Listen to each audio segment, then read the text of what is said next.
morning students. I Suman Malav, Hindi teacher of Shivjyoti convent school, Hindi grammar में आज हम पढ़ेंगे चैप्टर सेकंड, वर्णमाला तथा मात्राएं, अल्फ़ाबेट एंड साइंस। हमारे मुंह से तरह तरह की आवाज़ें निकलती हैं बच्चों, और इन आवाज़ों को ध्वनि कहते हैं। ये ध्वनियाँ जब किसी बात को बताने के लिए बोली या लिखी जाती हैं तब वर्ण कहलाती हैं। हमारे मुंह से तरह तरह की आवाज़ें निकलती हैं, उन्हें क्या कहते हैं? ध्वनि कहते हैं। ये ध्वनियाँ जब किसी बात को बताने के लिए बोली या लिखी जाती है तब वर्ण कहलाती हैं। वर्ण भाषा की सबसे छोटी इकाई है। वर्ण भाषा की सबसे छोटी इकाई है। वर्णों के दो प्रकार हैं, स्वर और व्यंजन। वर्णों के कितने प्रकार हैं? दो प्रकार, स्वर और व्यंजन। वर्ण देखिए, वर्ण उसके दो प्रकार हैं, स्वर वॉवेल्स और व्यंजन कॉन्सोनेंट्स। स्वर किन्हें कहते हैं बच्चों? जिनका उच्चारण स्वतंत्र रूप से किया जा सकता है उन्हें स्वर कहते हैं, लेकिन जिनका उच्चारण स्वरों की सहायता से किया जाता है उन्हें व्यंजन कहते हैं। इनका उच्चारण स्वरों की तरह स्वतंत्र नहीं होता। इनका उच्चारण किसके माध्यम से होगा? स्वरों के माध्यम से। तो वर्ण के कितने भेद हैं? दो, स्वर और व्यंजन। सही क्रम में लिखे या बोले गए वर्णों के समूह को वर्णमाला कहते हैं। सही क्रम से लिखे या बोले गए वर्णों के समूह को ही वर्णमाला कहते हैं।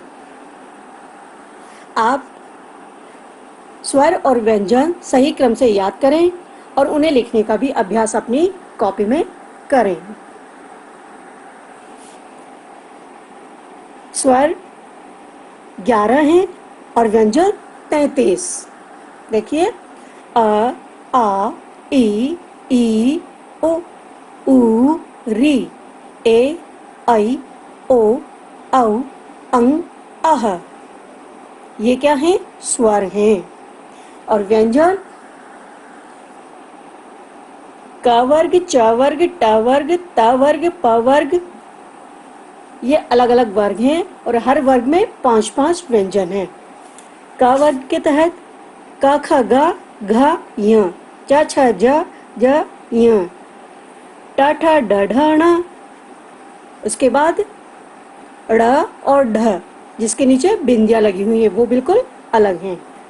त, थ, द, ध, न, प, फ, ब, भ, म, य, र, ल, व, श, श, च, ह। ये व्यंजन हैं। इसके अलावा 4 संयुक्त व्यंजन भी हैं, क्ष, त्र, ज्ञ, श्र। क्ष, त्र, ज्ञ, श्र। अनुस्वार, अंग को अनुस्वार कहते हैं। ये नाक की सहायता से बोला जाता है। अनुस्वार यानी बिंदी। दूसरा है अनुनासिक। अ को अनुनासिक कहते हैं। इसका उच्चारण मुंह और नाक दोनों से होता है। अनुनासिक का अर्थ है चंद्र बिंदु। अनुस्वार यानी बिंदु और अनुनासिक यानी चंद्र बिंदु। इसके अलावा आगत स्वर भी होते हैं, जैसे जो अन्य भाषाओं से लिए गए हैं, जैसे कि ओ, फ, ज। हम लिखते हैं डॉक्टर, तो उसमें आगत स्वर कौन सा है? ओ।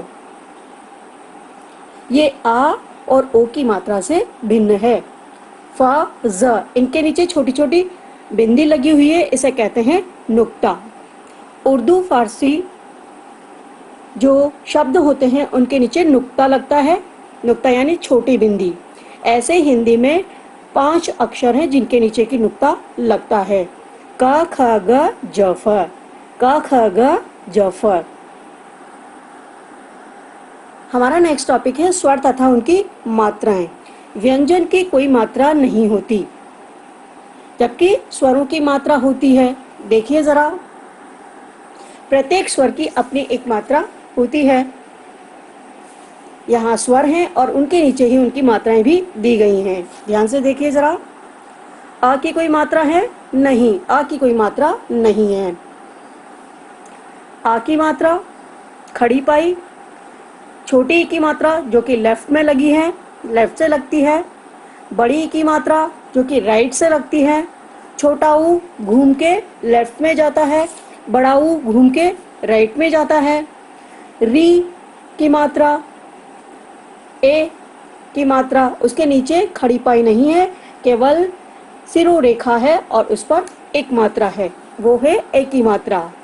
आई की मात्रा खड़ी पाई नहीं है, केवल शिरोरेखा है और उस पर दो मात्राएं हैं, वो है आई की मात्रा। ओ की मात्रा खड़ी पाई है, शिरोरेखा है, उसके पर एक मात्रा। इसी प्रकार औ की मात्रा शिरोरेखा है, खड़ी पाई है और दो मात्राएं हैं। अंक की मात्रा यानी कि बिंदी, अंक को क्या बोलेंगे हम? अनुस्वार। और अह की मात्रा जो कि विसर्ग कहलाता है। विसर्ग का उच्चारण जब हम करते हैं बच्चों तो ह की आवाज आती है, जैसे अह। आगे आपको समझ में? Very good. अ स्वर के बिना वर्ण लिखे जाएंगे क ख, बोले जाएंगे क ख, और उनके नीचे हलंत लगा हुआ है यानी कि वो आधे हैं। अ स्वर के साथ वर्ण है क ख।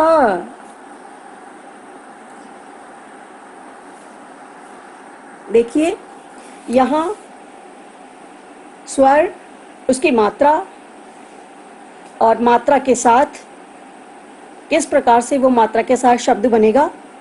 देखिए इसकी कोई मात्रा नहीं है, लेकिन क व्यंजन के साथ अगर हम अ स्वर को लगाते हैं तो उसे बोलेंगे क। उनसे शब्द बनेगा क से कल। आ की मात्रा शिरोरेखा और खड़ी पाई, क में आ जुड़ेगा तो क्या बनेगा? का। शब्द बनेगा काम। इसी प्रकार छोटी ई की मात्रा लेफ्ट से लगी है, क के छोटी ई की मात्रा लगी है तो बना है कि।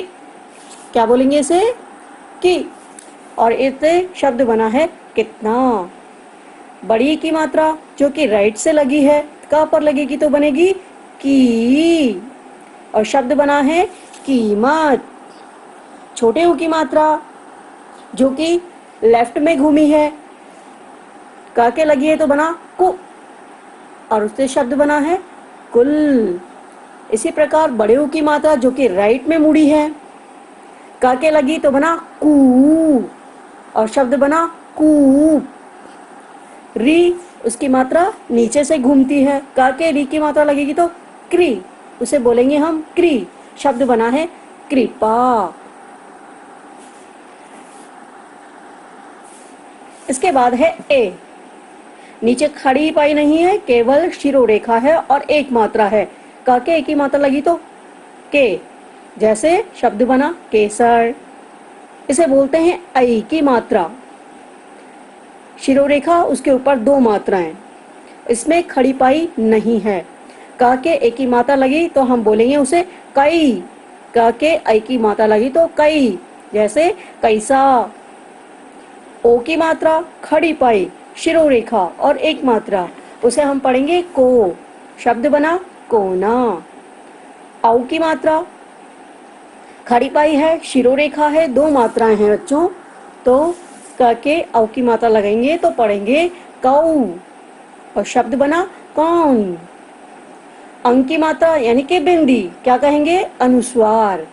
क के अंक की मात्रा लगी तो कंग, शब्द क्या बना? कंगन। आ उस पे चंद्र बिंदु यानी कि अनुनासिक, क के आ लगा तो क, शब्द बना कटीला। समझ गए? Very good.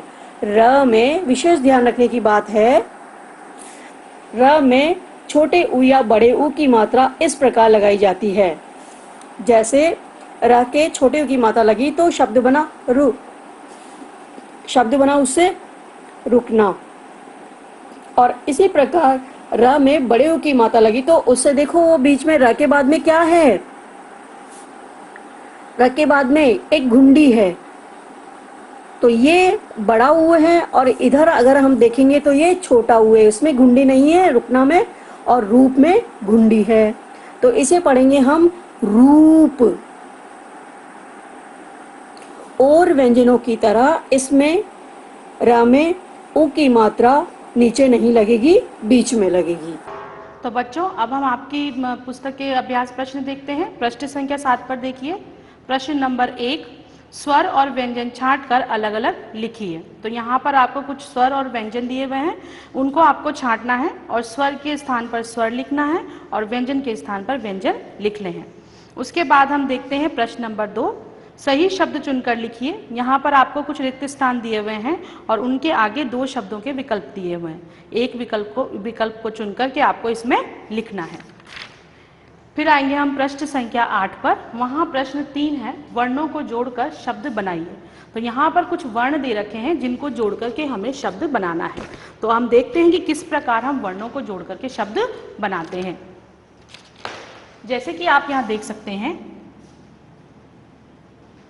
क, धन, ई, धन, स, धन, आ, धन, न, धन, अ। अब हमें इन वर्णों को जोड़ना है और शब्द बनाना है। तो आप यहाँ देख सकते हैं बच्चों कि मैंने क लिखा है और क के नीचे एक डंडा लगाया है। इसे हम हलंत कहते हैं। इसका प्रयोग हम तब करते हैं जब हमारे पास अधूरा वर्ण होता है, अर्थात वो व्यंजन जो पूरा न हो। तो इसके लगाने का मतलब ये होता है कि ये वर्ण हमारा पूर्ण नहीं है। और व्यंजन को पूर्ण करने के लिए हम क्या लगाते हैं, उसमें स्वर की मात्रा लगाते हैं। तो यहाँ पर कौन सी मात्रा दी गई है, ई की मात्रा, छोटी ई की मात्रा। तो यहाँ पर हम लिखेंगे क पर छोटी की मात्रा। उसके बाद यहाँ आधे स में हमें कौन सी मात्रा लगानी है, आ की मात्रा लगानी है। तो यहाँ पर स में आ की मात्रा और फिर है न के बाद है अ। अब वर्ण अ जो होता है उसकी कोई मात्रा नहीं होती, लेकिन उसके जुड़ने से ही जो है व्यंजन पूर्ण होता है। तो ये हो जाएगा हमारा किसान। तो इस प्रकार हम वर्णों को जोड़ करके शब्द बना सकते हैं। इसके बाद बच्चों आप देखिए प्रश्न संख्या 4, स्वरों को उनकी मात्राओं से मिलाइए। आपको कुछ स्वर दे रखे हैं और एक तरफ आपको मात्राएं दे रखी हैं, उनसे आपको इन्हें मिलाना है। उसके बाद है प्रश्न 5, मात्रा लगाकर शब्द बनाइए। जैसे कि आपको चित्र भी दे रखा है और शब्द भी दे रखा है, लेकिन उसमें मात्राएं नहीं है, उन्हें आप बनाएंगे। जैसे कि झ और ल, तो झूला, उस पर मात्रा लगाने से हमें शब्द पूर्ण हो चुका है। इसी प्रकार आप बाकी के शब्द भी पूरे करेंगे। प्रश्न नंबर 6 है हमारा, वर्णों को अलग करके लिखिए। तो जिस प्रकार हम यहाँ देख सकते हैं बच्चों कि यहाँ हमने वर्णों को जोड़ करके जो है शब्द बनाया था, अब हम इसका उल्टा करेंगे, शब्द से हम वर्णों को अलग अलग करेंगे। जैसे कि हमारा शब्द हो सकता है स, म, य। अब हमें इसके वर्ण अलग अलग करने हैं बच्चों। जैसे मैंने यहाँ आपको पहले बताया है कि वर्ण को आधा लिखने के लिए हम हलंत लगाते हैं। तो सबसे पहले तो हम स पर हलंत लगाएंगे, तो ये हमारा वर्ण आधा हो गया। धन लगाया। अब इसमें से हमने स्वर को अलग किया है, तो कौन सा स्वर है इसमें, अ, फिर धन, म पर भी हमने हलंत लगाया, फिर धन, उसमें से भी हमने स्वर को अलग कर दिया और इसी प्रकार य में से भी हमने स्वर को अलग कर दिया। तो ये हो गया हमारा व्यंजनों को अलग अलग करके लिखना। ठीक है बच्चों, तो मुझे उम्मीद है कि आपको ये प्रश्न भी समझ में आ गए होंगे। धन्यवाद।